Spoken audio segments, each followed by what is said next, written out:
कुरान मजीद नी सूरह फुरकान नी लास्ट आयत खुदावंद आलम आ आयत ની અંદર અજીબ વાત કરે છે. કુલ મા યઅબઉ બિકુમ રબ્બી લૌલા દુઆઉકુમ. એ રસૂલ, તમે આ લોકોને કહી દો કે ખુદાની નજરમાં તમારી કઈ કિંમત નથી, કઈ હૈસિયત નથી જો તમારી દુઆ ન હોત ને તો. આપણા શબ્દોમાં કહું તો ખુદાને તમારી કઈ નથી પડી, ખુદા તવજ્જો પણ નથી કરતો તમારા તરફ, ખુદાને તમારી કોઈ જરૂર નથી જો તમારી દુઆ ન હોય ને તો.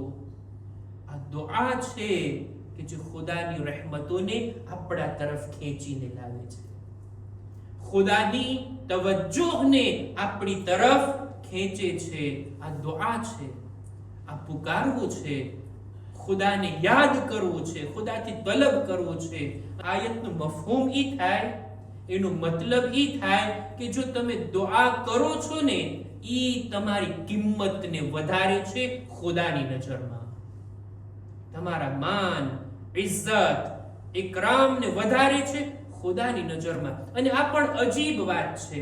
એક બુઝુર્ગ આલિમે દીને બયાન કરેલી અને એનું મૂળ હદીસમાં પણ છે ને તે આ એ છે કે જો ખુદાની બારગાહમાં ઇજ્જત મેળવવી હોય, લોકોની નજરમાં પણ ઇજ્જત મેળવવી હોય, આ બંનેનો એક તરીકો આ છે.